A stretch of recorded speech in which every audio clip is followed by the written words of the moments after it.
Okay, good morning and good afternoon, good evening, depending where you are in the world, everyone. Welcome to our post-Arduino Day celebration. On behalf of everyone at Fourspace, thank you to all the panelists and attendees for joining us, and a special thank you to the Milieux Institute for Arts, Culture and Technology at Concordia, and to Dr. Anne-Louise Davidson, who as Concordia University Research Chair in Maker Culture is dedicated, along with the education makers, to promoting learning through making. Fantastic. We have a jam-packed schedule of short Arduino project demos, as well as talks and Q&As with international guest speakers. So I'll pass it over to Anne-Louise to introduce this post-Arduino Day celebration, as well as the distinguished panelists who you'll hear from today. Thanks very much, everybody, and have fun.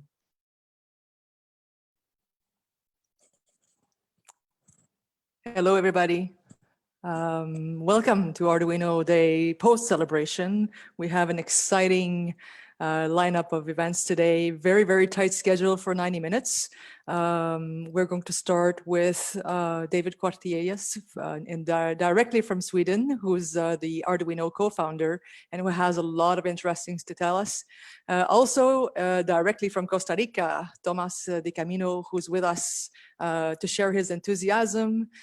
We have Roxana Escobedo, who will join us a little bit later. She's a lead partner trainer at Arduino Home Learning. And we have Rima Abu Khalil, who's a student at Université Laval, who will present us with a Rick or Morty portal gun that she fabricated to transport herself through the universe.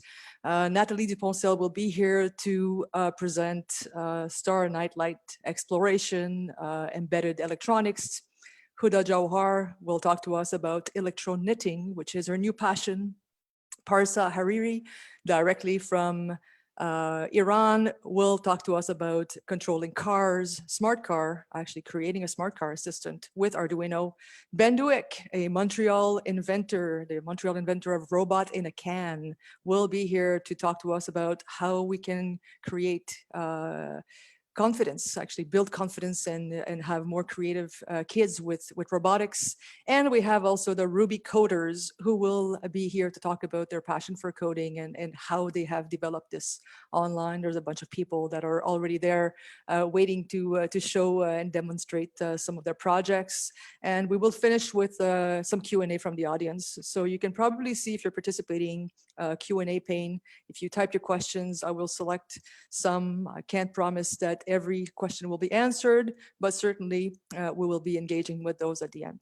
So without further ado, David will start with his fascinating talk. Okay. First of all, thanks for having me at this post-Arduino Day, post-COVID-19, whatever, very complicated event name. So I'm really glad to be here. First of all, I've never been to Canada, not physically. Actually, I've been to Canada once because Vancouver is Canada, right? Yeah, okay, sorry. But it's at the other side of the... So anyway, yeah, so this is the first time I'm to this part of Canada, even though it's virtually.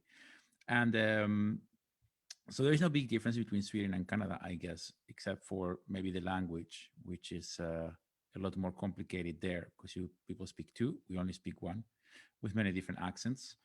And I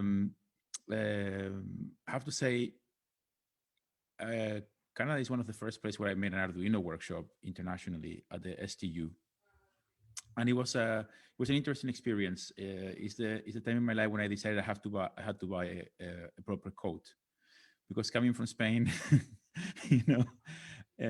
living in Sweden, heating works really well. And when I made it to Canada, to the student housing, that where I was accommodated, the heating had broken. And then I was like a tremendous November. I remember now. It's coming to me slowly. But it was a great experience, I have to say.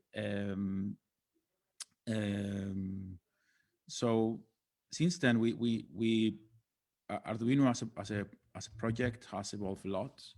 There is over 30 million users in the whole world, and it's been a tremendous tool for learning, and now slowly going into more and more of the industry. And in the current situation where we're at, Arduino has become on the one hand, the tool for many people to create new devices to help out in the situation of crisis we're in, but at the same time has been a tool to continue educating people remotely. And I'm really glad that Roxana is here today. Well, she will present what Arduino is doing in this respect. And when we first created Arduino, we thought about it as a tool to help people learn, coming from contexts that were not necessarily the engineering context. As you know, Arduino is a digital platform to learn about digital electronics, coding, making, you name it. And my claim was always like one kid, one board, right? It's like I was very much like following the Mandela statement, like one man, one vote. But I brought it to like a kid for me, by the way, is not like a 12-year-old kid. Kid for me is K3 interaction design. K3 is the school I work at as a teacher at the university. So for me, the students are called the kids. It's like a funny acronym. And I was always saying, like, if you really want to learn, instead of going to a lab where you have these complex machines and so on, and where you have a limited slot of time, you should have your lab with you. The same way you have your computer with you, you should have your lab with you. So you could experiment at any time. You could bring it anywhere, and you could, hack things together and build things quickly and so on. So if I look at my table, I'm actually counting 1, 2, 3, 4, 5, 6 Arduino boards, and all of them are different, yeah, just for the sake of fun. So I have this one that was designed by Intel, the Arduino 101 that has the Bluetooth low energy, 2 processors, and you can do artificial intelligence algorithms with 128 neurons. You say it like that without breathing and people get heart attacks. I also have this one, which is like the Maker 1010, that together with this, which is an environmental sensor, can be used for doing all sorts of experiments to build like small weather stations that work over Wi-Fi. I'm using this one for my PhD classes, by the way, like to teach people how to do all sorts of different projects. Or I have one that I love very much, which is this one, which is the Arduino with LoRa. This particular board has been 40 kilometers up in the atmosphere. So this was in a mission, and I was flying with an aerostatic balloon, flying up, and taking photographs and mapping temperature, humidity, and radiation as it was going up for a scientific experiment. So we've seen boards that can do a lot of different things, built under the same principle, which is being open source, but also being easy to use. Because typically technology, for some reason, the more open it was, the harder it was to use. I remember when I started installing Linux in the first place, I refused to have Linux on my desktop for many years because I really had trouble maintaining it. The moment in 2006, the moment I actually took a year off to travel the world teaching Arduino classes, I thought, okay, now I have enough time to actually learn how to use Linux on my desktop. So I moved completely. And it has always been the principle behind Arduino to make things very, very easy.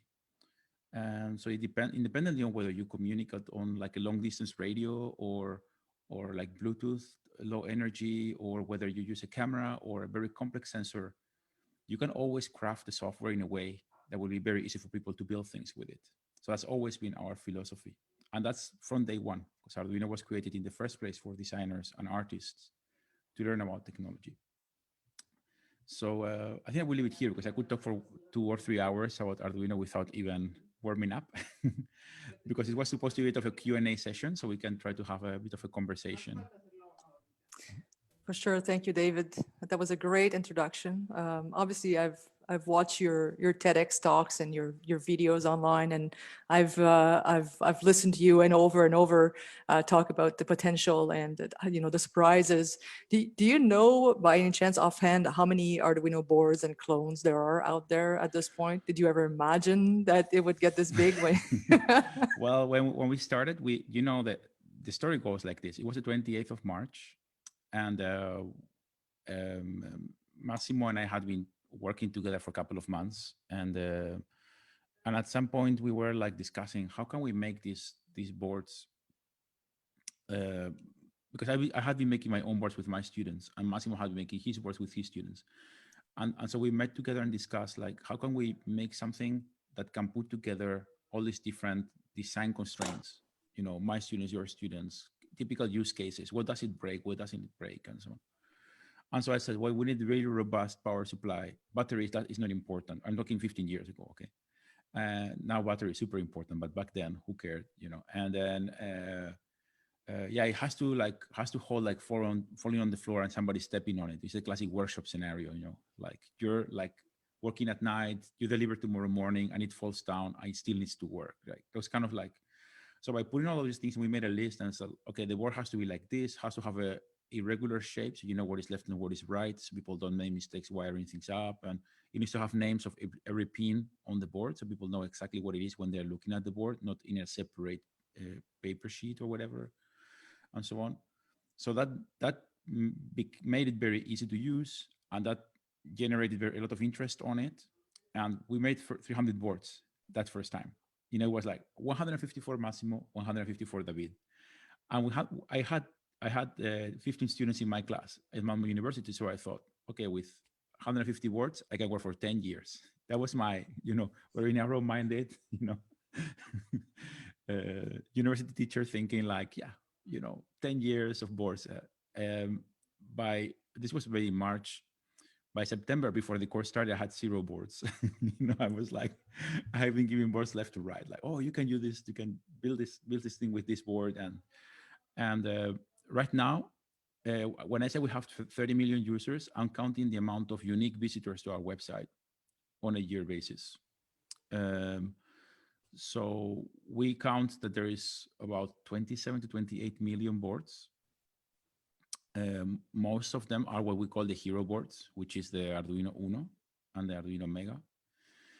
For example, Arduino Mega has been very, very instrumental in building ventilators during the COVID-19 crisis. So it's been the most sold board by far in the last 2 months.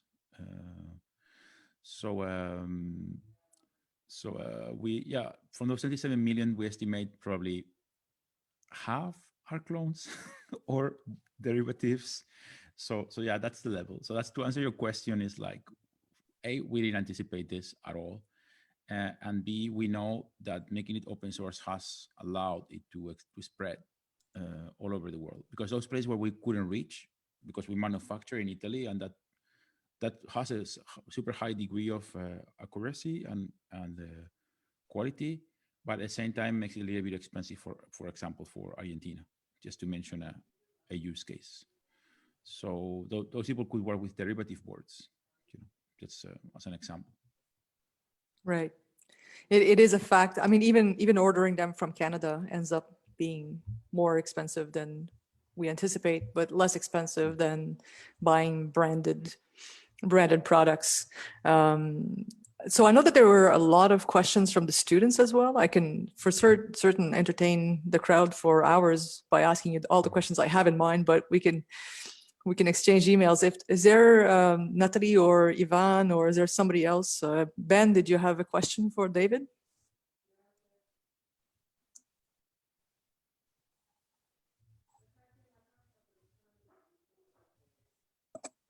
Hi, good morning, good afternoon, good evening, everyone. I do have a lot of questions, but I think the one that I will be the most interested in asking, since my interest is in introductory computer programming.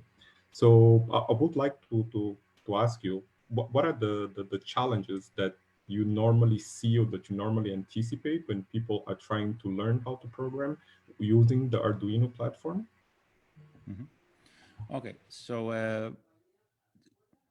I will address this from 2 different perspectives. First, I will address this from the perspective of you are a average college student with English knowledge, okay?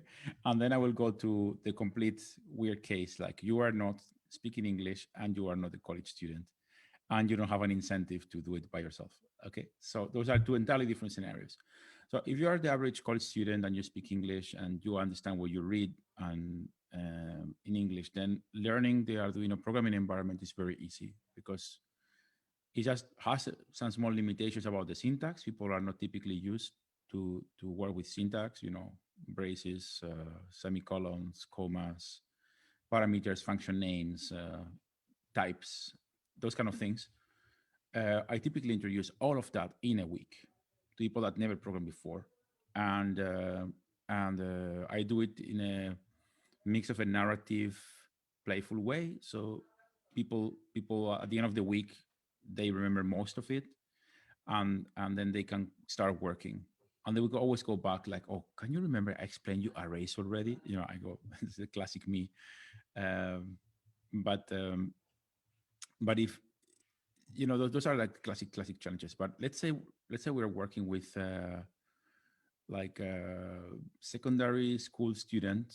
It's a mandatory class in Spain where they don't speak English at all, and the challenges are entirely different. So first of all, they don't understand the language. Maybe the teacher might not understand the language either, and then you have to learn about it. And there's 30 students in a class and one single teacher, and you know. So then when you design the education, because I guess this is the direction that your question is taking, when you design the education, you need to think about designing not just the education for the students, but also the education for the teachers. You need to think about the class dynamics, how the teacher is going to express him or herself, and how this person is going to get access to resources that will help in the building of the curricula. So it's an entirely different challenge. And I've been through both challenges. And sorry, they're offering me a cup of tea down here. Look at this. It's magic. Suddenly, a hand shows up with a cup of tea in the video.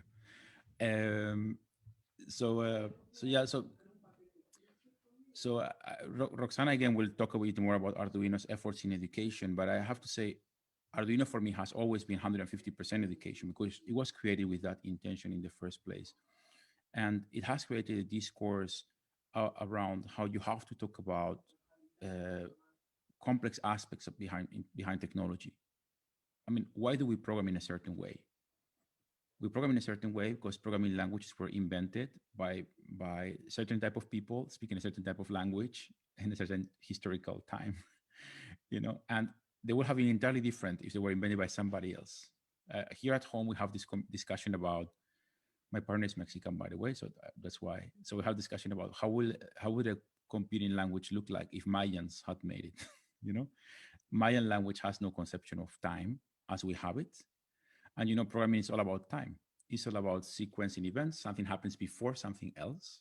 The consequences of this affects the future consequences of the next command. And if you don't have a proper conception of time, how could you actually construct a language that responds to time limitations? It's a complex thing. So when you want to teach programming, for example, just to take a random, I think the contextual information is so important when designing the curricula. So important. So it's very different to design a course for secondary schools in Latin America than it is to design a course for secondary schools in Germany. And so at Arduino, we face this because we have people from, like, I don't know, 15 different countries. So when we design something, we sit down and discuss, okay, how do you understand this? You know, it's like, how would this work for you? And then we try with users and we discuss and we go back and forth and so on. So designing something like this that looks so simple actually has a lot of thinking behind it. There is a lot of expert knowledge required to figure out how to make things. So in that respect, Ivan, I wonder if you're asking because you're doing like a master's in this topic or a PhD or? Yes, I'm now a PhD candidate. Okay. So my background is in computer science and electronics, and my interest has always been in computer science education research. So Okay. so that's why. Yeah.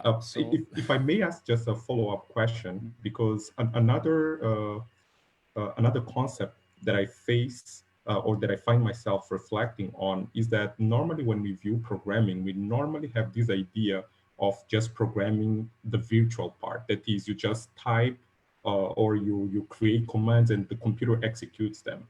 But when we are using the Arduino, we also have the physical aspect to it. That is, we have the electronics part, the electronic circuits that we have to assemble, and then we have the computer programming part that is going to control these electronic circuits. But then we have a bridge in between. So how do you view this bridge as being either beneficial, not really beneficial or detrimental, but as speeding up the understanding or easing the understanding of both, or it's actually being more of a design concern in that case in terms of learning?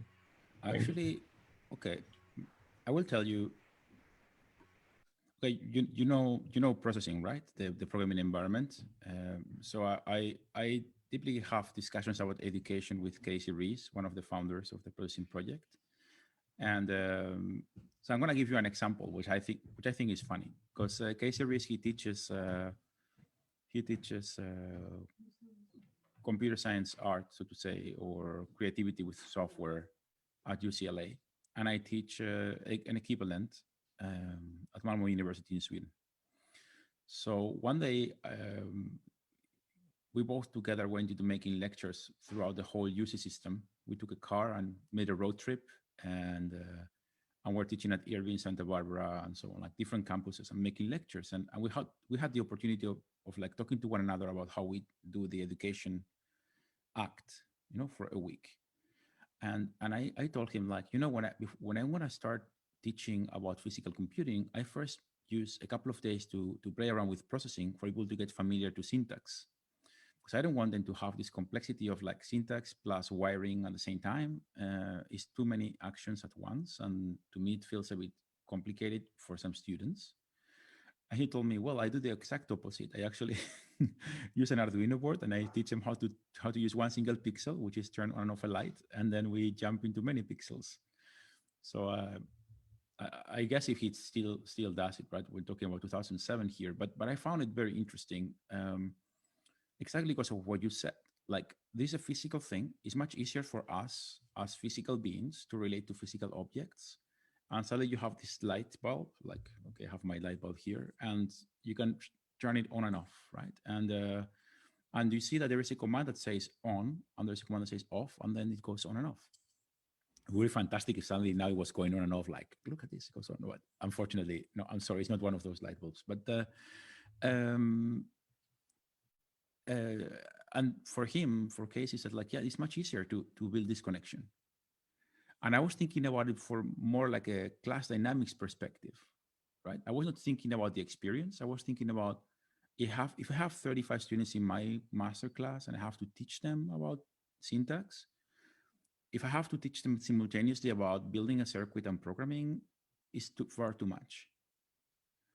So if I had thought about it from the experience perspective, probably I would have come to the same conclusion as Casey did in that moment. And I think right now, when I design educational programs, and right now because of COVID-19, for example, how to make a full migration to digital, and for me that was very easy because I had been rethinking my educational programs from an experience perspective, and it became very easy. It was like get my materials, get online, and work more hours, but it wasn't that hard. But if I had done it only from the class dynamics perspective, I would have been forced to redo everything from scratch. And that's one of the challenges people are facing right now. So I think it's very important to include the opinion of the participant in the action from the beginning. Thank you. Thank you, David. Thank you, Ivan. I have 3 questions from the audience, and maybe I can just, make a splash and read them so that you can answer in line or in the way that you want. So Joel from Dawson College, he's a professor. He's asking, what is the outlook for the Arduino IoT cloud platform? So maybe you want to talk about the projections there. Gustavo Renaga from Mexico is asking what you think about block language to start in the programming adventure. And there's an anonymous spectator who's asking, in what ways does Intel contribute to Arduino? So maybe you can... Yeah, I can take the 3 questions. It's not a big deal. To the first question, which I can remember, I will take the second first because I forgot about the first one. So about the block languages part, okay, I'd say I'm a strong defender of teaching with code. I know it presents some challenges, but at the end of the day, a lot of the coding nowadays happens literally with text. There is at engineering level, there is some visual programming languages, and visual programming languages is a very strong academic discipline, has been around since the 80s, and there is a long list of papers and studies in the field that you can research upon. And then when talking about programming for kids, what we have observed, and this is not just my opinion, but I've been working very closely with about 2,000 teachers in Spain, is that if you teach the kids how to program with visual programming languages, the moment they need to jump in the curriculum to the level of programming with code, which happens about 14 years of age, they need to relearn how to program. So the question here is that I think that we still haven't fine-tuned this process of explaining the computer science concepts properly, so they can easily translate them from blocks to code. This transition blocks to code is still a challenge. And again, I'm not just saying this because I started with my disclaimer, right? I'm saying this because this is a general observation from many teachers in the field. And I think we as curriculum designers or curricula designers, we need to think about this one aspect. I think it's one of the challenges. The transition from blocks to code is undeniable that if you give a bunch of kids like the basics of how to do things with Scratch, they will make a lot of fun projects with Scratch very quickly by trial and error. They will build stuff. They will learn how things work. They will talk to one another. They will share information. But that the abstraction conversation needs to happen in the class. Like this is a computer science element. This is a for loop. This is whatever. And then we have to see how this translates into code. And also the other way around, because this is a step that we many times forget.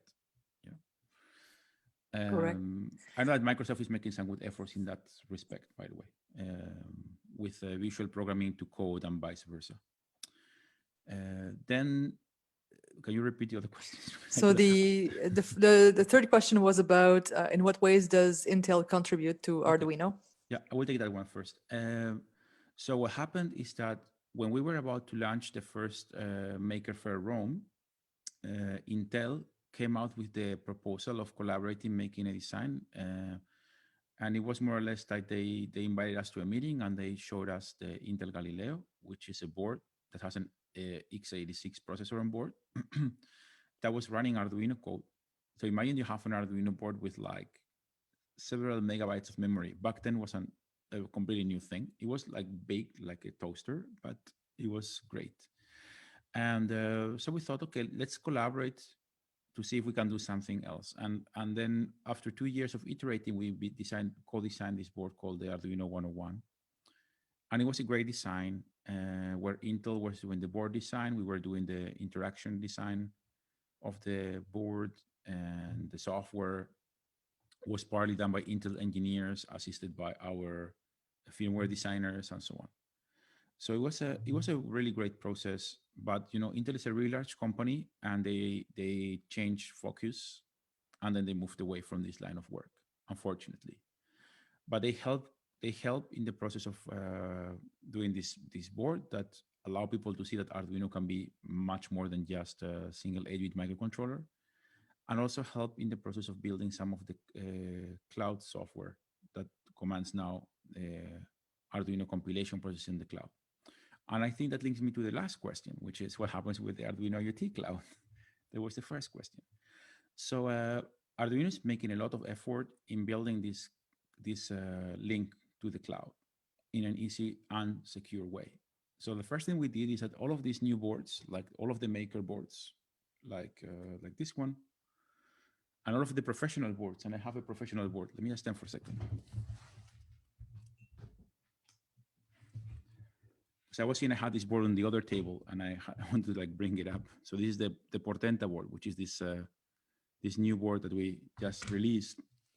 So these boards, they have crypto chips, which allows you to have a complete secure communication between the hardware and the cloud, which is a basic condition that we want to offer people, which is a secure communication. But at the same time, there's a lot of interaction design things happening in the cloud. Like you can build your own dashboards. This is our new feature now.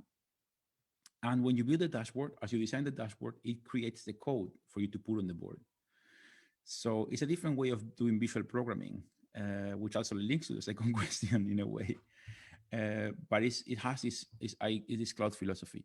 And then because of the whole COVID-19 situation, we realized that there was one feature we were lacking.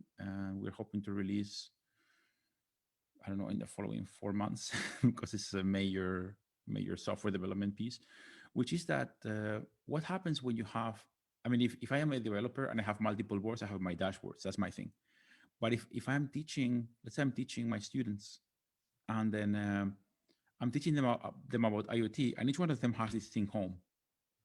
How can they share the data of this with the other students without me as a teacher having to build a super complicated server and stuff, right? So that's where we are going. We're going in the direction of building this shared cloud for classes, for example, or for large projects where you can get my data and do something out of it, or you can get data, aggregated data from a lot of people that agree upon this and do something out of it. Thank you, David. That was great. Very informative and very actual.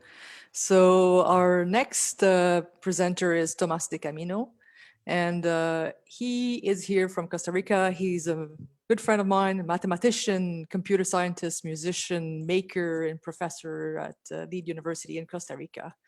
So Tomas, this is yours. Hi, thank you, Anne. I'm going to be talking about specifically five points that I think are really important to mention in terms of Arduino, in terms of the maker movement and that kind of thing, and in particular about Latin America. And I'm going to do it through my own experience and my own sort of feeling, or what I have done as a maker in Costa Rica. So the first topic I want to talk about is it's called technological independence. And one of the things that was really important for me, I mean, I learned how to program computers since I was 10 years old. My parents gave me this Sinclair ZX81. This is a 1K memory computer, and you would program in BASIC. But the funny thing is that in those days, we're talking about the 1980s, to be able to store the program, you had to record it in a cassette tape. So, and these were really unreliable. Like I lived in those days, I lived in Venezuela. So in an area that the humidity was very high. So these were really not working. Here's an algebra. Actually, this is actually a code that my dad gave me for that computer. So then when you would program and then you would want it to store your program, then these cassette tapes were really bad. So then I began to do what it's common to us humans, right? And this is actually an actual code. I don't know if you can see it, but this is an actual code of mine when I was 10 years old. And apparently it's some sort of video game because there's a gun, although I'm not really into guns, but there is a gun. So probably I was programming a video game. But the funny thing, and my parents tell me, because I don't remember it that clearly, is that I started writing programs in pieces of paper.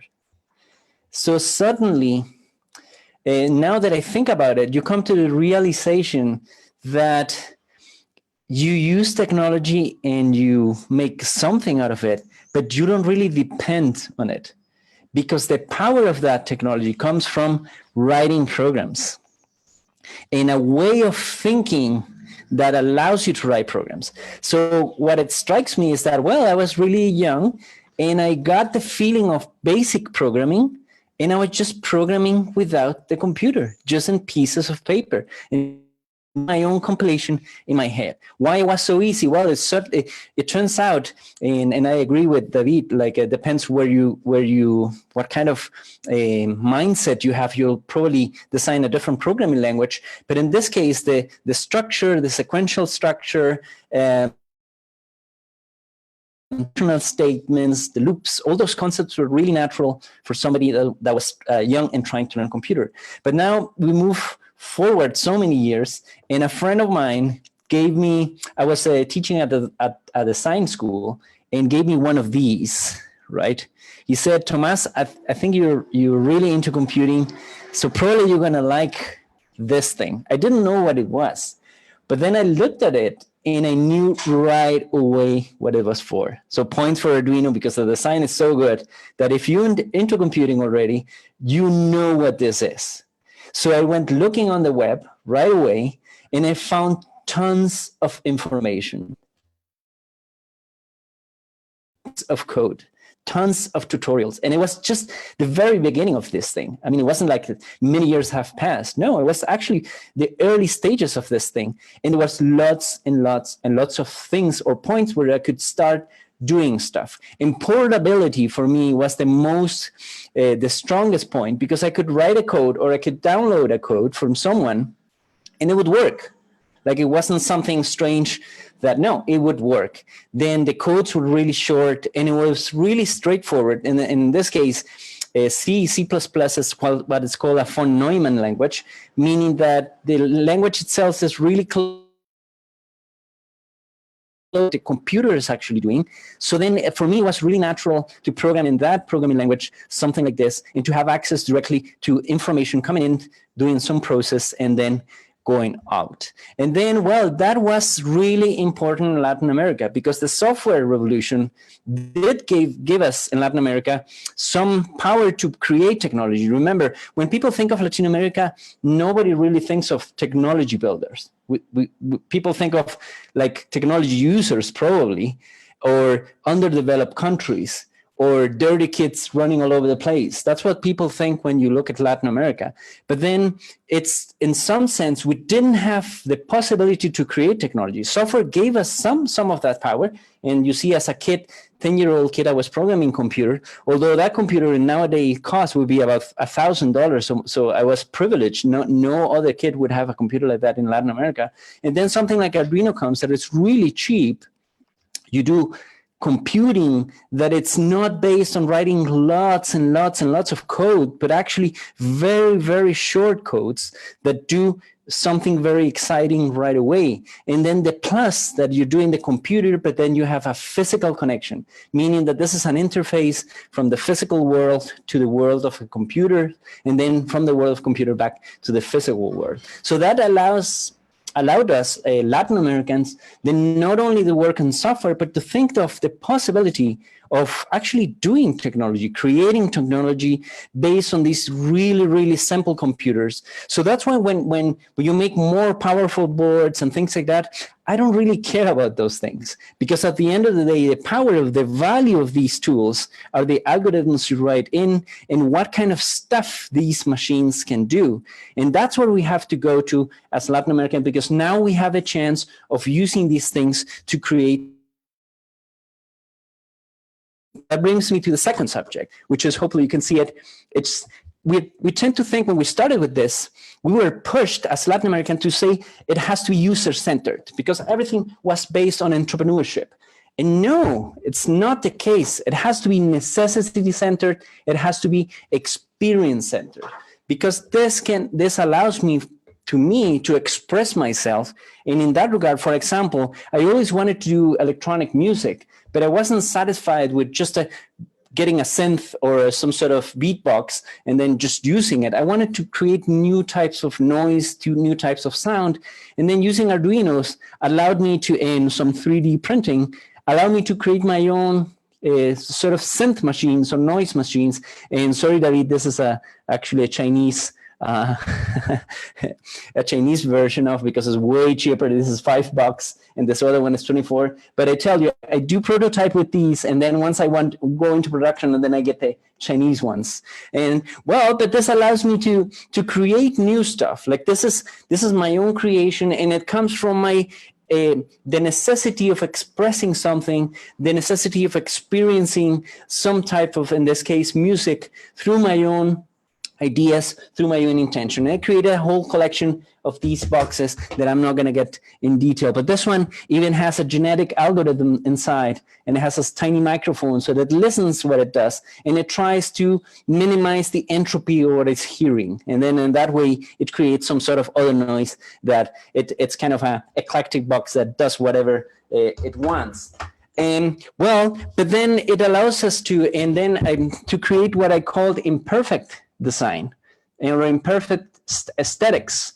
Because and I say this because I went to a maker fair in Mexico, and somebody from maker community, or whatever it's called now, came, and he kind of said like that we were kind of kind of not the level of maker that you would see in the Maker Faire Bay Area or something like that. And then I told them, well, because we have a different type of aesthetics, the kind of frivolous constructions that some people like, it's not a necessity for us. And it's irrelevant for a Mexican to create those sort of aesthetic constructions, because we come from a different place where we're probably building from necessity first. We're trying to build something we can use, or it can be valuable for me, for my family, for my community, before the aesthetics of it.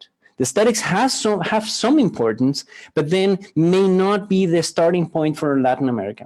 So Arduino in that way, in 3D printing and all these making tools, they have to allow us to create our own aesthetic, and it's going to be imperfect. It's going to be based purely on our inexperience, but at our willing to sort of show what we are and how we do things. And that's what it's going to be, what you're going to be seeing from us as makers. So yes, our making, it's a little bit rough. It's lots of cables hanging everywhere, and it's made of cardboard, made of simple materials, and with really cheap and simple 3D printer machines, and not fancy ones. And using really basic Arduinos. We were not going to go and use very expensive hardware or something like that. But then from there, we use it for real industrial application. This is a project that I'm working at. I cannot give you details, but this is a sensor that goes in a huge tank, and it has a 3D printed part, and it's connected to an Arduino that is connected to the cloud,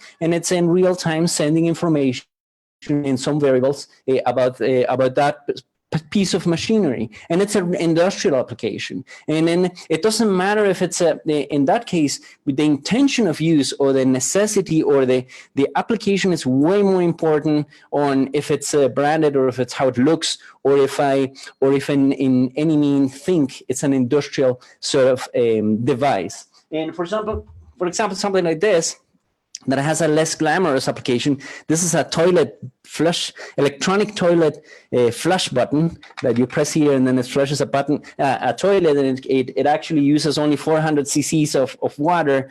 And I cannot give you the details of the design, but the toilet itself is designed in 3D and it's 3D printed, and it's being used. And those things allows, that's the independence I'm talking about. It doesn't matter what the aesthetic preconceived notions or what constructions should be. We have to create our own, the same way the developed countries did it some time ago. We have to create it our own way, because most of the technology we receive comes from technological transfer or technological extension, and we have to get rid of that. We have to give you an example here for teaching 3D printing. I mean, I can build this 3D printer I have. I don't need anyone to teach me how to do it. I can do it on my own. There's enough information around to be able to do it. And then I become an expert on 3D printing. And else, we can share experiences, of course, but it's different than just being taught. And because of that mechanism of international cooperation that Latin America is used to, we have not learned how to create our own technology and appropriate that technology and create our own experiences. And then the maker movement brings me to this point, that it turns out I've been working in the maker movement in Costa Rica, creating maker spaces, but then the institution appropriate the maker movement.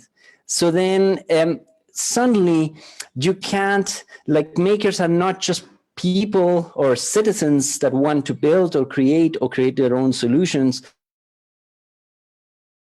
But if it's in education, it has to be institutionalized. Like, somebody has to certify that you're a maker. Like, I remember Arduino even brought out some sort of a website where you can be certified as an Arduino programmer. And I mean, come on, it's it's not really a necessity, or being certified as a maker somewhat by some sort of makerspace or something like that. That's not really necessary. We have to get rid of that. Maker movement, being a maker, is a philosophy, and it's a strong philosophy. And for education, it has really profound differences on how we teach, that we can use those differences to make education way better. And even now that we are experiencing online and virtual education, it's more so, right? How can we teach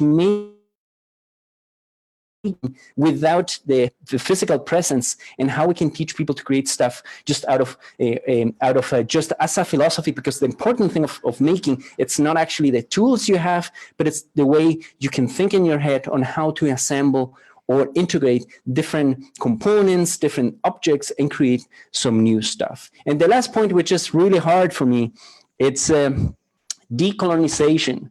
The problem is that we have become some sort of this force that it's a technological colonization, trying to, again, we have been through this a lot in Latin America, and I'm really being really honest and frank with you guys, is that, well, it's the technology as another way to make consumers out of us, right? So the 3D printer is not a machine you build, it's a machine you buy, you purchase. An Arduino or a board is not something to create, or something you can create on your own even. It's something you purchase. So then that gives us, that takes away the liberty we want. So Arduino started really good, and in the sense that it was open enough that we can appropriate that and not see it as a product, but actually see it as a philosophy of creating hardware, creating physical computing, bringing the computation to the physical world. And that philosophy, it's what's important for me, at least, and I think for Latin America. So it doesn't matter if it's an Arduino board or it's not an Arduino board. The philosophy behind Arduino is what I think it's really strong, in that what changed our possibilities, give us back some sort of liberty to be able to control our own destiny and create our own technological future. And so, well, that's the way I see it, at least, and the way I have experienced it here in Costa Rica, and several parts of Central America, in Mexico, and in some part of South America where I have worked. So I don't know if there are questions, so we leave them for the very end. Thank you, Tomas. That was a great intervention. There's always this quote from Chris Csikszentmihalyi that comes back to mind, and he wrote it. It's one of the series of books that Garnet Hurst prepared on critical making, and he says, the maker movement in the North is frankly a pastime of rich people who feel divided from the connected world or the object world, and Indeed. There are tons of makers in the South, and they're really making stuff. In the North, it's the rich people who consume the kits. So I think that your talk situates that a lot.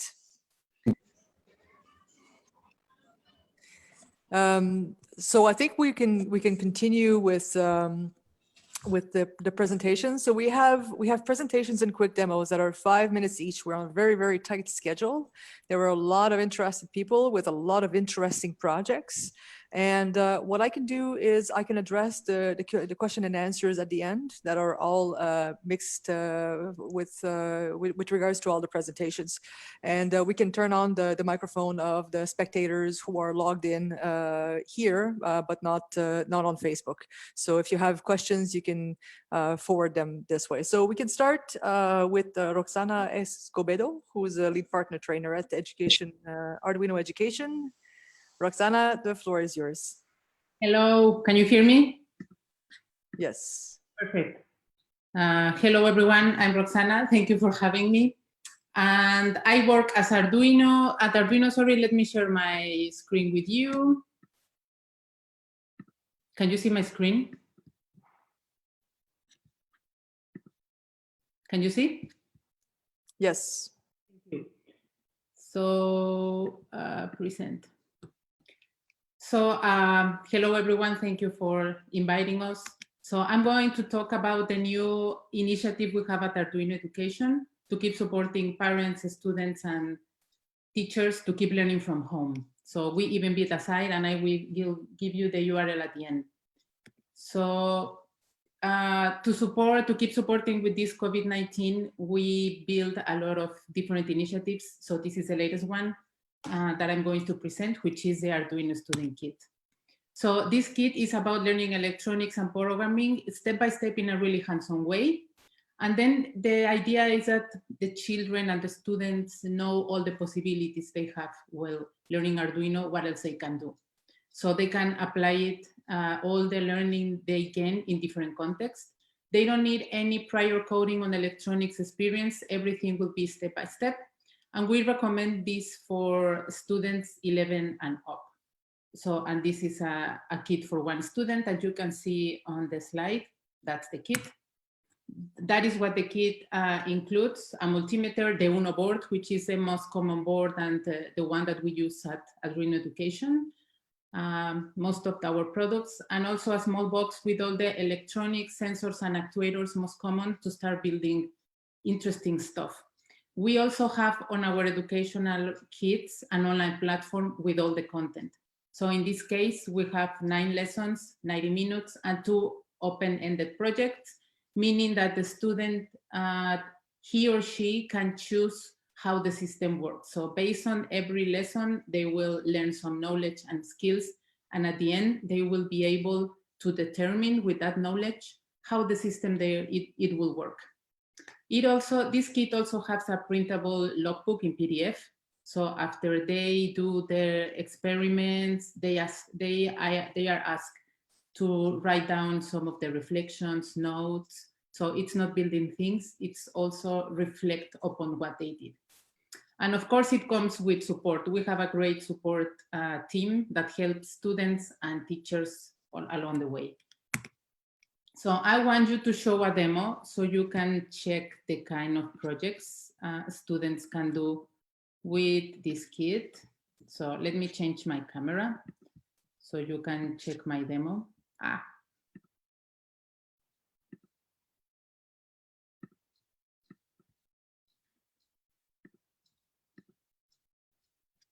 Can you see my camera?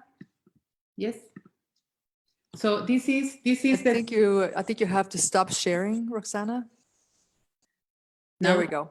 Yes. Okay.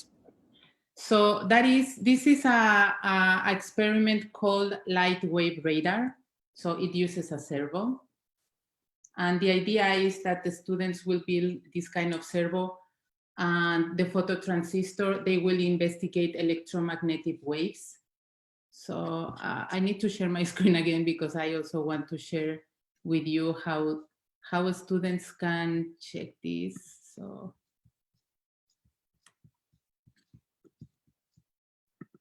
please let me know if you see. Yes.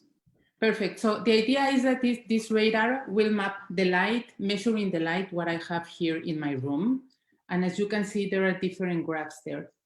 So they will program the light wave radar to scan the room, and then they will map the ambient light. And then the light wave radar system will be a manual scanner that moves by accepting the commands the students enter through the serial monitor of Arduino. So this is a really nice way for them to see what the kind of things they build, how is the application in real life, or also a way to visually see what are they doing and what they're building. And as you can see, we don't have this like many components. It's super simple to build the electronics part. And then they will see things like that. So this is a kind of experiments we are proposing in this kit. And also I just want to take a look at the platform. So this is a platform that comes with the student kit. We have, as I mentioned, 9 lessons, 2 projects, and then they will have here all the instructions step by step to start learning with electronics, coding, and programming, as you can see, in a very hands-on way. So this is what we propose now. And again, the idea is that the students learn in a very hands-on, fun way about the basics of electronics and programming, so they can have this idea of what else they can do when finish this using that knowledge. It was something like Thomas was mentioning. What are the possibilities out there once you learn how to use this? So it doesn't matter what area of knowledge students or teachers are interested in, they can apply this in whatever context, right? Even if you're an artist, an engineer, a physicist, whatever, you can use this to improve your knowledge, to do super cool stuff. So I don't know how much time I have left. It was super fast. About 1 minute, Roxana. If anybody wants to buy this kit, it's the student kit, arduino.cc/student kit. Is that? They can also come to our website now, Arduino CC Remote Learning. So they can check here the other initiatives we have with the student kit, which is this one, the starter kit. And also we have a certification program, which suits really good right now that we are working from home. We also have some tutorial videos. And also every Thursday we have some live sessions where we invite the teachers, students, parents to talk about their experience with their kids or students, teaching from home, some tips. So every teacher out there that wants to start teaching Arduino can be inspired by this talk and these people. So yes, so that's what I have to present. Thank you so much. Questions, and thank you so much. Thank you very much. That was very brief, and at the same time, it reached a goal. If there are any questions for Roxana, by all means, don't hesitate to write them in the Q&A, and we will ask them at the end. Yes, thank you. Thank you, Roxana. Next presenter is Rima Abou Khalil, directly from Montreal, who is going to present her Rick and Morty portal gun. So hi everyone. So this is my project. So if you've watched Rick and Morty, you probably know what that is. But if not, Rick and Morty is one of the most popular adult science fiction shows and has been one of my favorites for a while. The most important invention of the scientist Rick is his portal gun, which allows him to travel to different dimensions. So my project consisted of recreating it. During the process, I developed several skills such as 3D modeling, 3D printing, programming, and soldering. Being my very first big project, I made a ton of mistakes. I remember 3D printing the whole case at once, which takes approximately 20 hours, and halfway through, a problem occurred and I had to throw it in the trash. The same thing happened with the electronics. I didn't check the required voltages and circuits, and some parts actually burnt. I also didn't think about measurements, and after I printed the whole case, I noticed that the electronics didn't fit, so I had to do it all again. That's when I decided to stop everything and just write everything down, all the parts, all the measurements, everything before even starting on my project.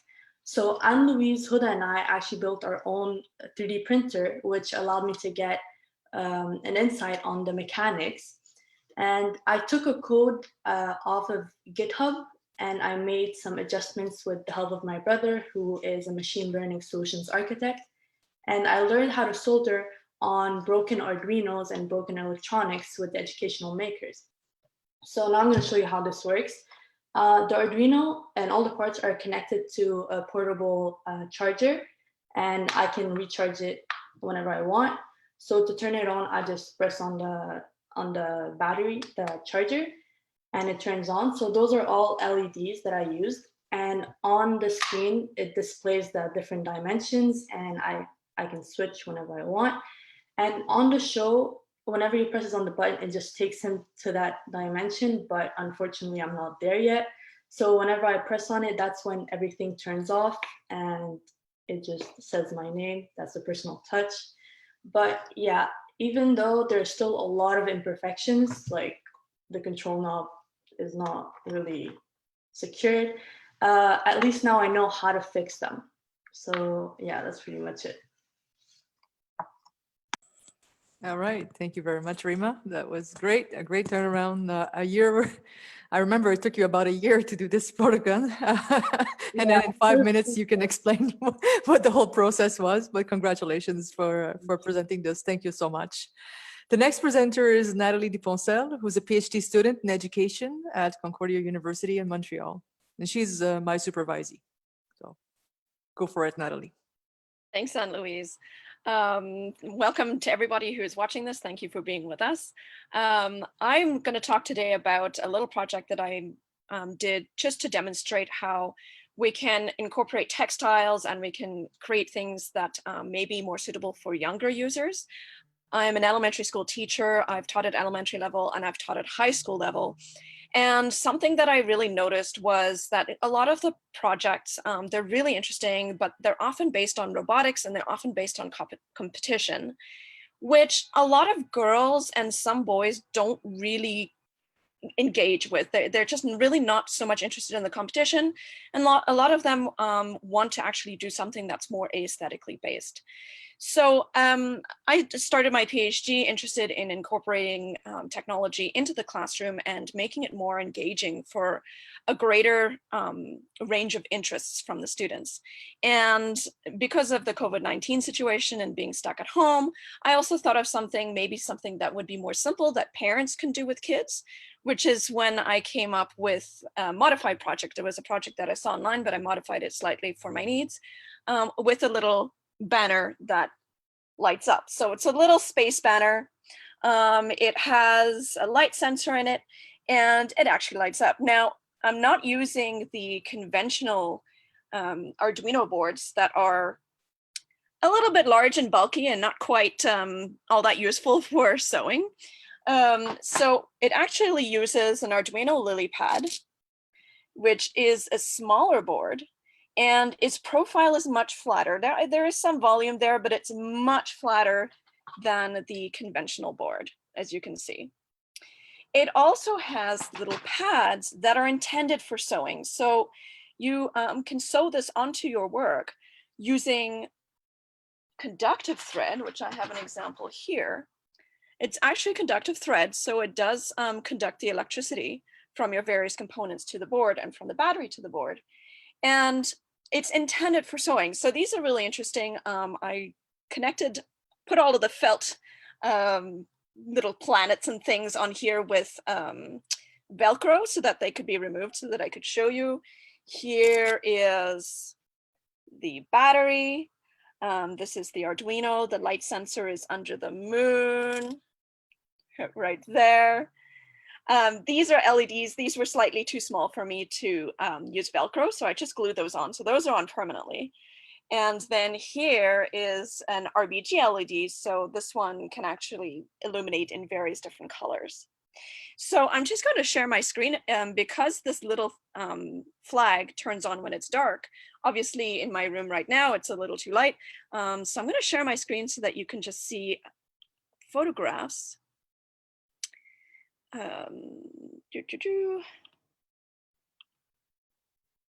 Can you see the slides?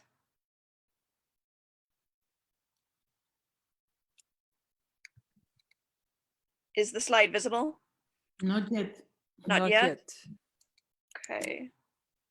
I'm not sure. There we go. But it's there now?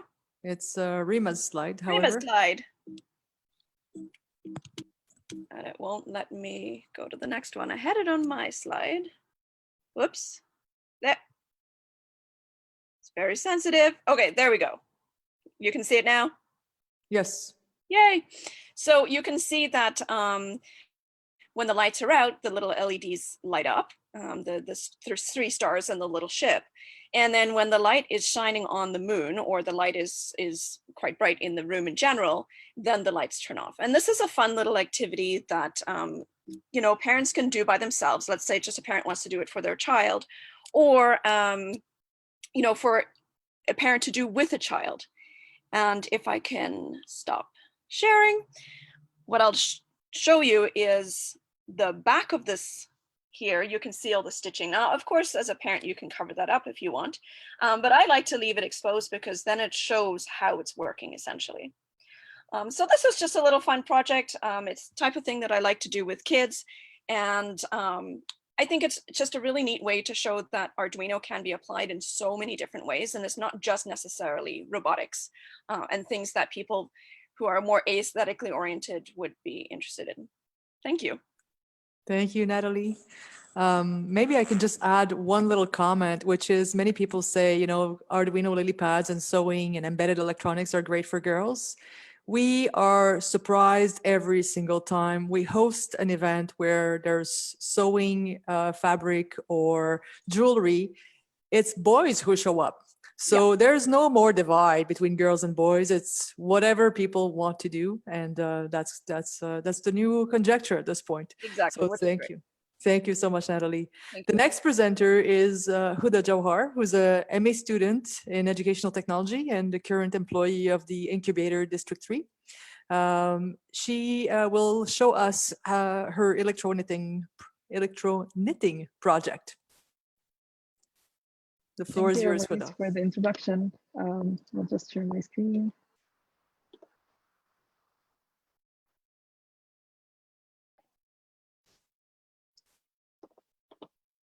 Can you see it? Yes. Okay, hello everyone. My name is Huda. As Alamis mentioned, I'm a master's student in the educational technology program at Concordia. And I recently started as an instructional designer at District 3. I'm also a nurse, and the most fun of them all, I'm a maker. I started my journey at Milieux Make over a year ago by attending different workshops, including basic electronics, 3D modeling, Arduino programming, and robotics. As Rima mentioned, this is me and her building our first 3D printer, a process which we thought would take us half an hour and turned into 3 hours, I think.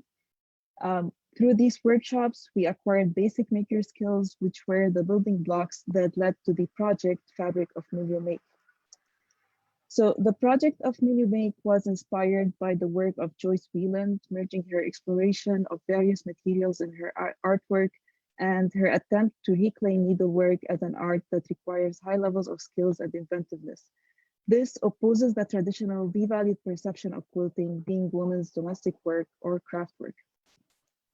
Fabric of Milieux Make takes on the metaphor of a quilt that tells the story of the community involved in making it.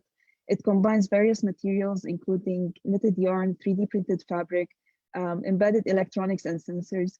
Each piece presents a different approach to making, thus contributing to the overall fabric of maker cultures as experienced at Milieux Make. I started by planning basic ideas of what each piece within the project would look like and what it would incorporate. I would say one of the most challenging and fun pieces of this project was the electro-knitting piece, which is a fully knitted breadboard with neopixels soldered on it and connected to a Gemma MO. The neopixels react to sound picked up by a microphone. Now, the process of doing the electro-knitting piece, the idea of a knitted breadboard began as I was trying to understand how a breadboard works. The way the rows are connected made me think of it as a knitting pattern. From there, I started drafting knitting patterns and circuit diagrams and prototyping them. I used cotton yarn and copper wick to knit the rows of the breadboard. Then I connected the rows to the power and ground lines by soldering small pieces of copper wires to them. I then soldered 29 neopixels onto the piece and connected them to each other through their data lines using conductive thread. I used the small plastic beads to insulate the conductive thread and to also add an aesthetic feature to the piece. Once the soldering was done, I added the microphone and programmed the Gemma MO to convert the analog sound signal picked up by the microphone into a data signal that lights up to the neopixels. Working on this piece took several months of iterating and collaborating with others in the maker community, both online and offline, to solve challenges and try to figure out how to make it work. Throughout this process, I developed and advanced many of the maker's skills that I started with in the Maker Fundamentals workshop. It was so much fun to work on and in a way meditative, especially the moments when things would not work and I would have to remind myself to breathe and continue working on it until it did. But I can tell you for sure that watching it work in the end and the neopixels react to sound was very satisfying. And I will now leave you with a short video of the electro-knitting piece in action as it reacts to music.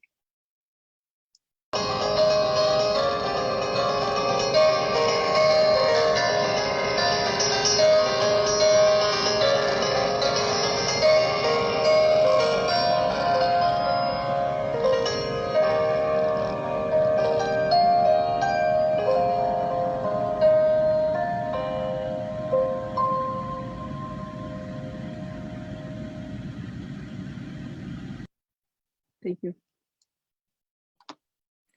Thank you, Huda. This piece is always mesmerizing, and it opens up so many developments. There are currently musicians who are looking into such reactive pieces for their performances and biosensing public performances. So it has a lot of potential developments, and I look forward to seeing where this is going in the next few years.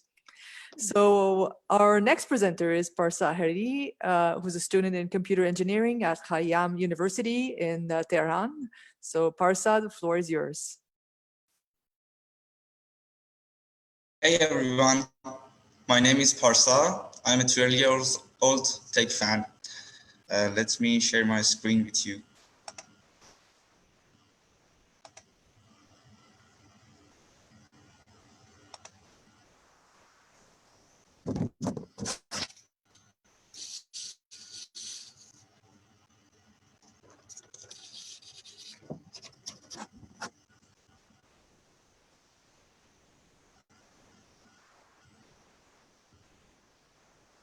Okay, Google, turn on engine. Okay.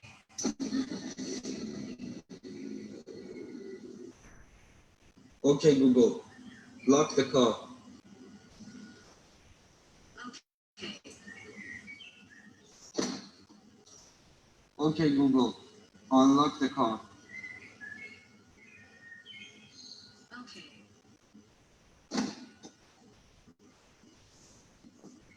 Okay, Google, turn off engine. Okay. Okay, Google, turn on AC mode. Okay. Okay, Google, turn off AC mode. Okay.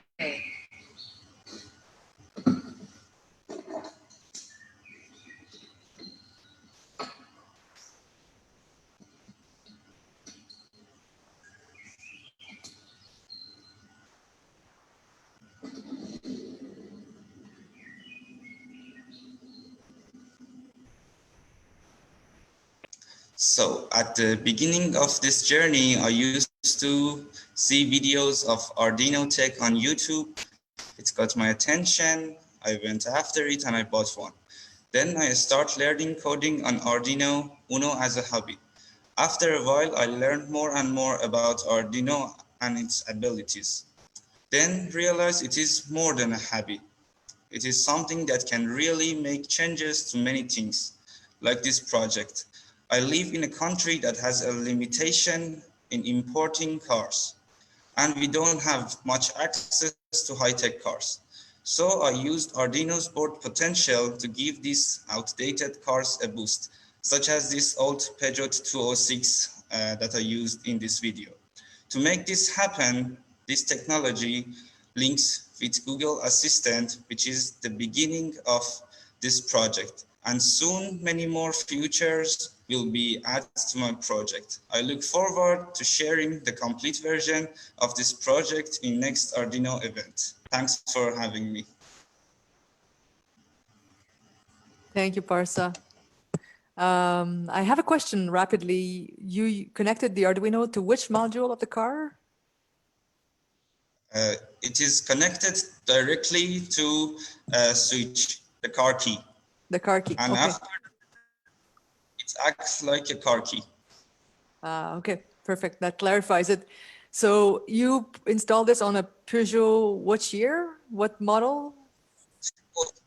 It's 206. It's really outdated.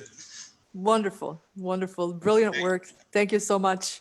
So it shows the empowering potential and the technological revolution that Arduino is allowing us to do.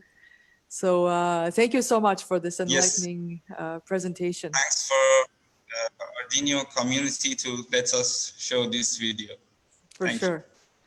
Our next presenter is Ben Duick. He's the inventor of Robot in a Can. He's a good friend of mine as well, and he's a Montreal inventor, and he's here to show his robot and talk about its potential for children's education.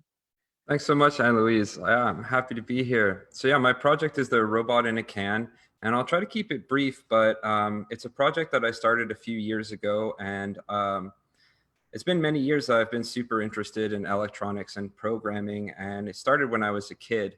I was, I guess, in grade 2 or so, and I started with logo programming, and I was dyslexic, so it was very difficult for me to read and write, but I took to coding much faster, I think, than reading or writing, and it was really gratifying. It gave me a huge confidence boost where my classmates were doing you know, much better in mathematics and reading and writing. I had something to show them with coding, and when it came to coding and logo, they would come over and ask me questions.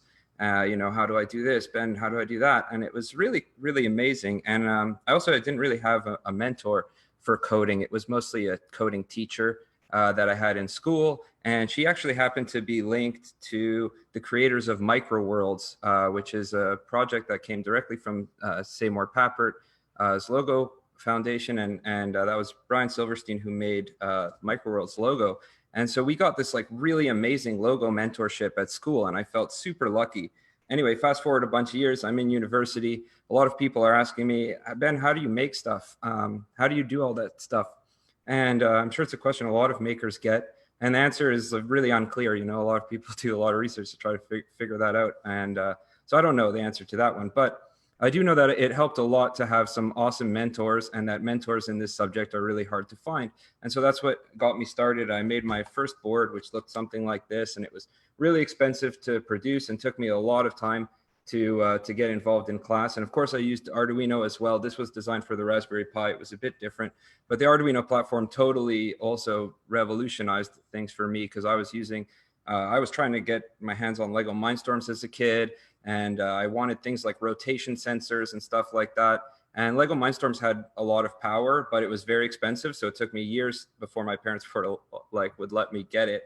And also, then when I wanted extra sensors, every sensor was so expensive that I wasn't allowed to have extra sensors to get me to do my projects. And I was in a really influential stage where my projects had a lot of soul. I find younger crowd makes some incredibly interesting projects.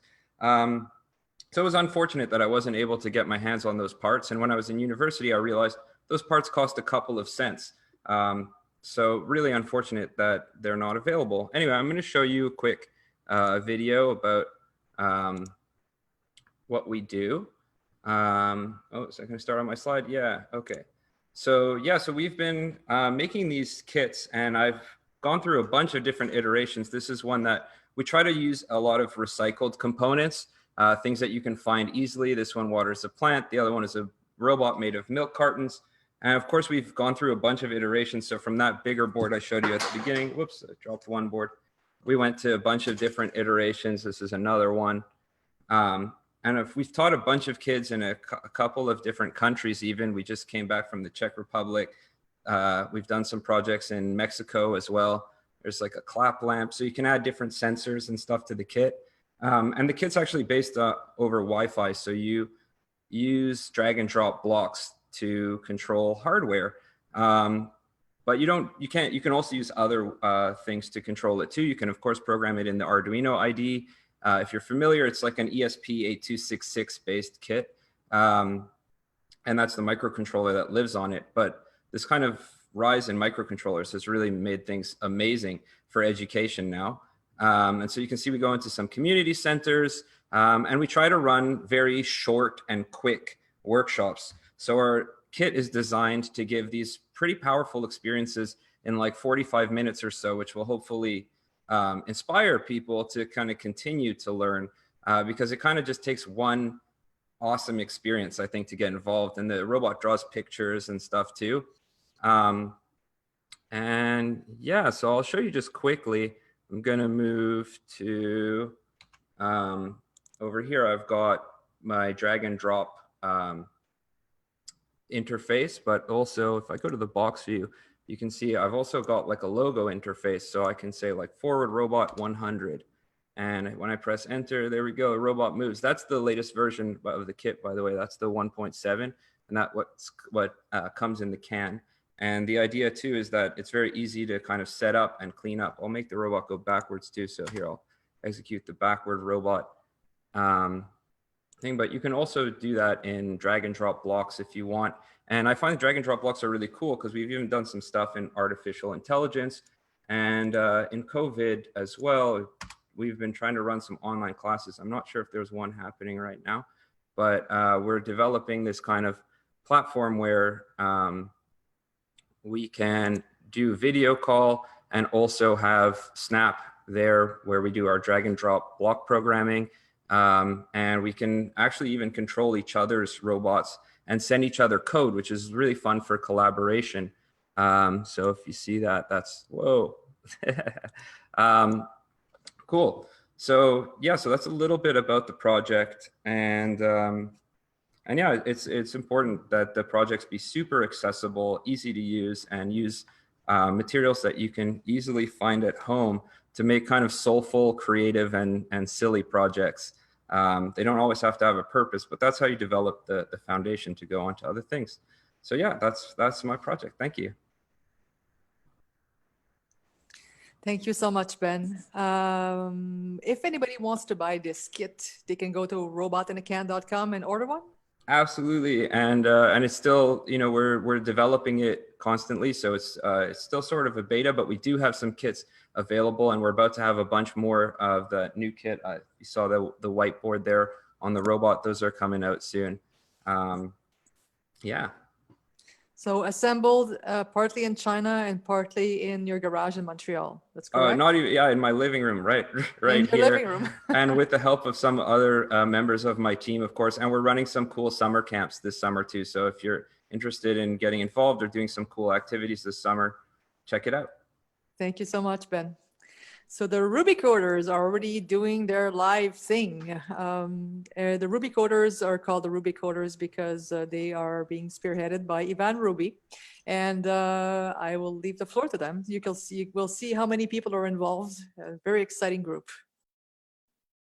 Hi, thank you, Anne-Louise, and hi, everyone, once again. So, as Anne-Louise introduced, my name is Ivan, and I'm a PhD candidate in educational technology, and I've been collaborating on this initiative for the past 2 months. So, the Ruby Coders started as informal weekly meetings where we learned together about fundamentals of computer programming and electronic systems using the Arduino starter kit. We are mostly graduate students in educational technology, but have different academic backgrounds and levels of expertise. So we normally use our time together to share ideas, solve problems, introduce new concepts, and collaborate on projects. So I'm personally interested in the learning processes we go through and finding ways to lower the entry barrier into computer programming. But we also use the initiative as a great opportunity to socialize and keep learning together from home. So my colleagues are also going to share a bit of their experience and some of the projects that they have been working on or we have been working on. So Farnaz, I leave it up to you. Hi, thank you, Ivan. I'm Farnaz. I'm a student in Educational Technology program, Master's at Concordia.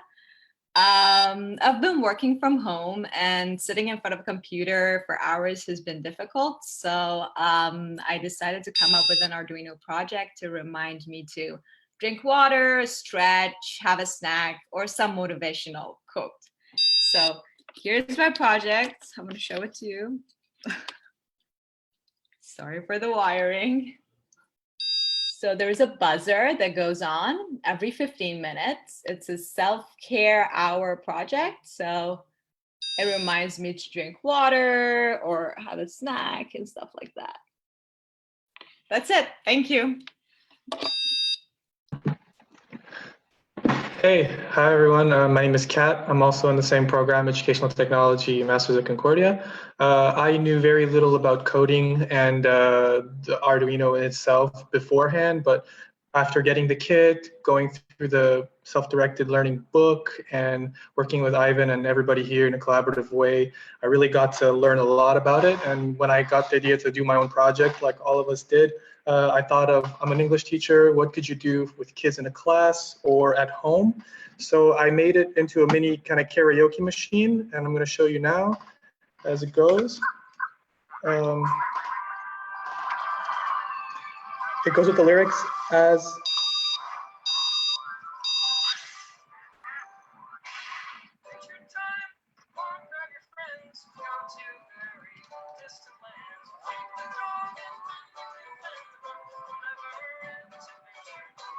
and it's fairly simple to code. So you can just show your kids or your young ones, and they can find out, make their own codes and delays with the lyrics. That's it.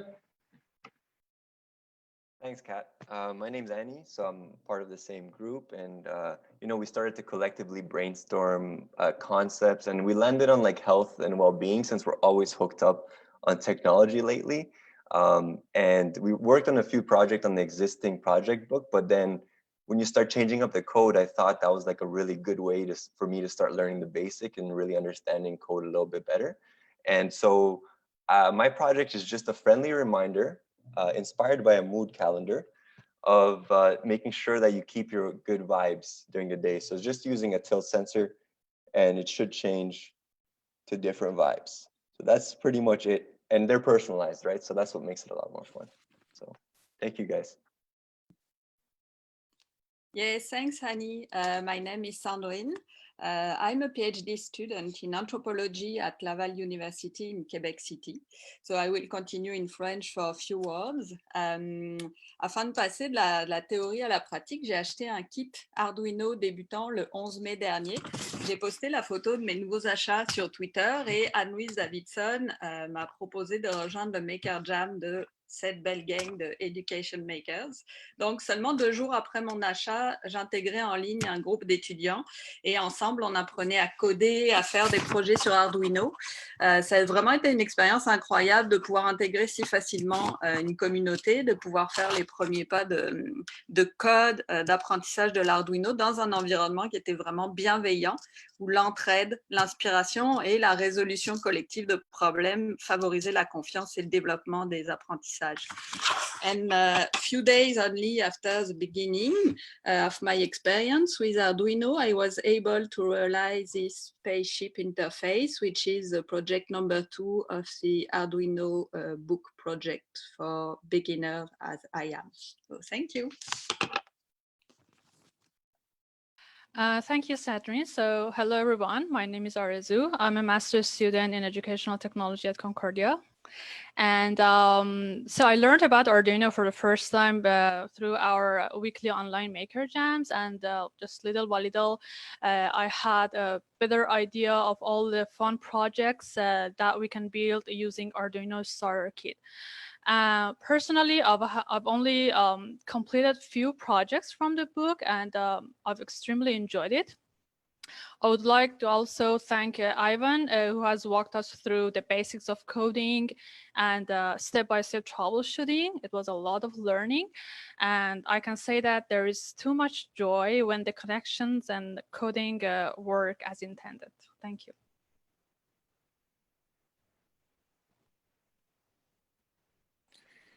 Arezu, were you the last presenter of the Ruby Coders? Yes. Ivan, do you have a word to finish this?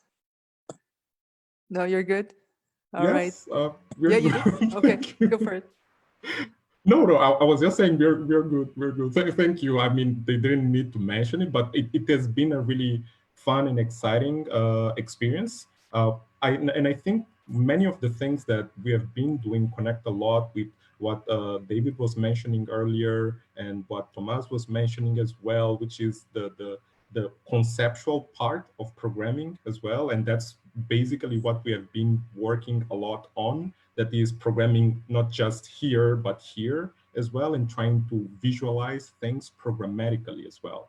So, and also many of the projects, and one of the things that I repeat is that many of the projects don't really need to be complex or sophisticated necessarily to represent your ability to demonstrate your skills, as long as you are able to transport your idea into something that is tangible or something that works. That to me is already the learning process of the achievement.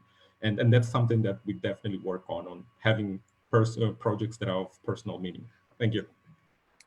Thank you, Ivan. We have a couple of questions for the audience. We're running a bit tight, but let's address those. So somebody's asking, Costa Rica, it's a greetings from Costa Rica. So I guess the question is for Tomas, is Latin America ready for this technological revolution? Oh, yes, very much. I think as as citizens, we are definitely ready.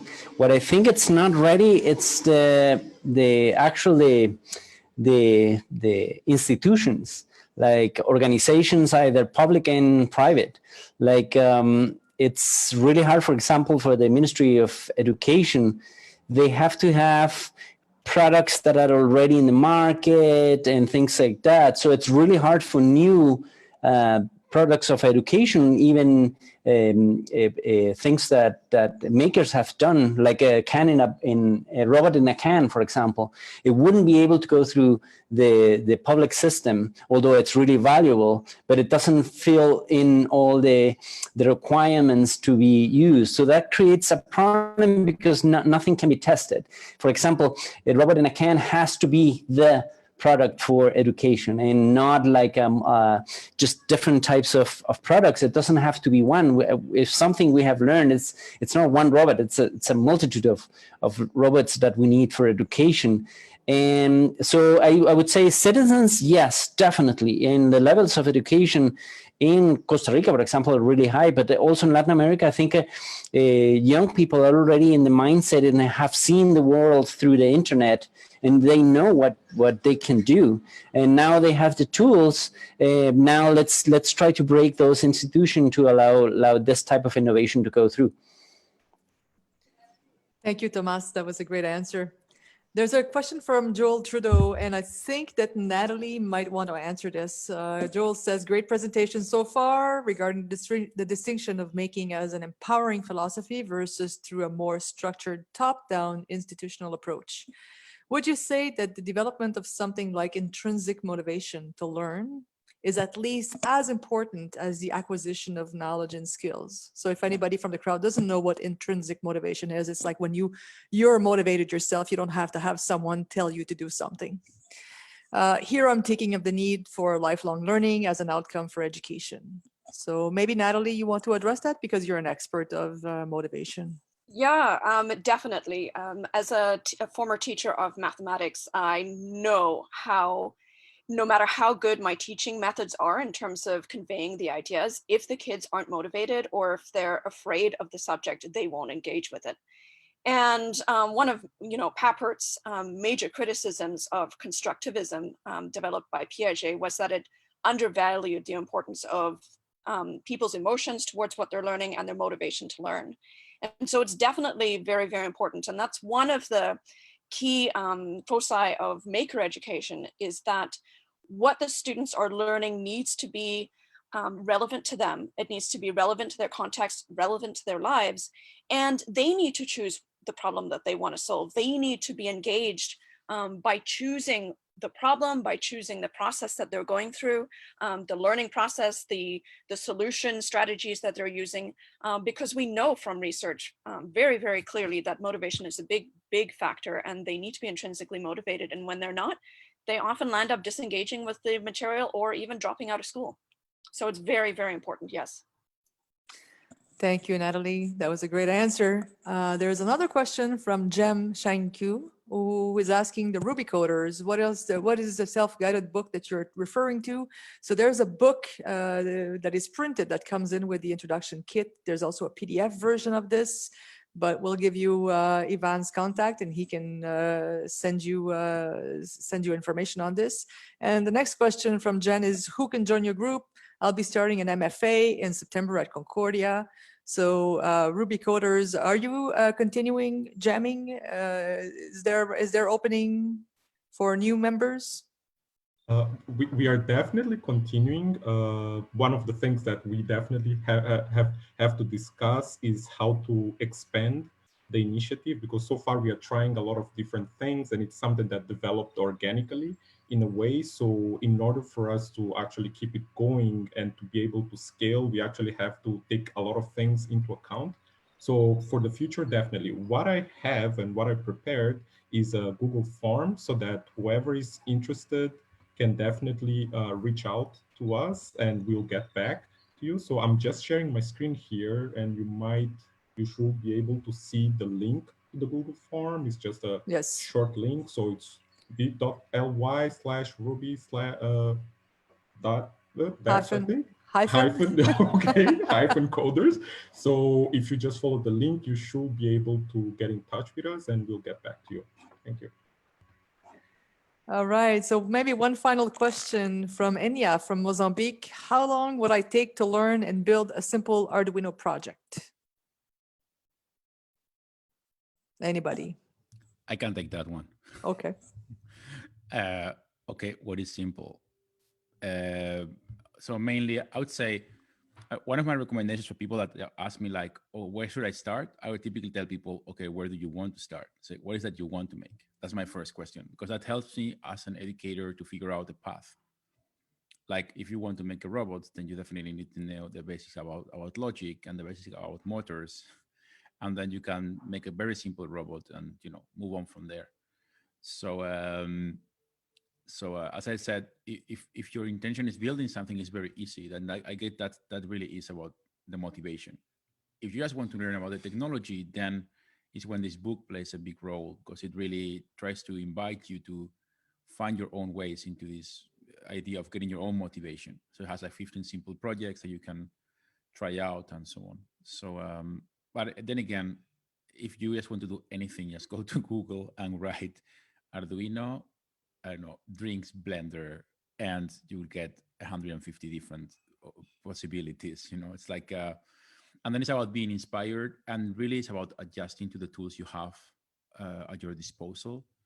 Like we are very lucky in Malmo in Sweden. There is one hardware store that we can just like go in and buy, and there is a bunch of like malls where there's like different stores that also sell small components, but many people don't have that possibility. So you have to figure out what you have close to you and work with that. And there's like so many tutorials and explanations on how to hack almost anything nowadays. So internet is step number one, I would say almost, or motivation step number one, internet step number two. Thank you so much, David. So there is a page for the Arduino post Arduino Day celebration on the website for education makers. The website is www.educationmakers.ca. I will update that project page very, very shortly with the names and email address of anybody who participated today who wants to be contacted. So if the name is not there, it's because the person does not want to give their personal email address, though I doubt that this is going to happen. I always want to respect people's privacy. So if you, there's a spectator from Mozambique who wants to follow the Arduino car project. So Parsa, I will let you answer directly if you want to this question, to give your contacts. And that's pretty much what we had for today's program. Once Anna jumps in from the fourth space to give her final introduction, the presentation will shut not only for the viewers, but also for the participants who are presenting. So goodbye, David. Thank you so much. Thanks, everybody. David, I saw that you just had something up on your screen. If you want to unmute yourself and share that with everyone so everybody can see it, your little poster. Oh, it was my I gotta go. Okay. I'm really sorry, but I mentioned this to somebody else. Like I'm helping founding an NGO in Spain, a maker NGO. And we meet every Saturday at 6:30 to discuss about the paperwork. And I'm actually the leader of the paperwork working group, so I have to leave. But it was really great to be here with you guys. Thank you so much. Awesome. Thank you. Thank you so much, David. Wow. Thanks so much for sharing your work with us, all of you. So much diversity and fun in your inspired projects. And I probably speak for the audience that joined us today when I say that this was really a great slice of kind of Saturday morning educational TV for us. Thanks to David and Tomas for your important insights and more generally for the work that you do as well. And thanks to all these maker wizards who shared their projects with us today, and to Anne-Louise Davidson, Education Makers, and the Milieux Institute for Arts, Culture, and Technology at Concordia University for inviting us to take part in this celebration. What an inspired way to start the weekend. Thanks all. And check us out for further Fourth Space programming at CU Fourth Space. Until next time, thanks once again and have a great weekend.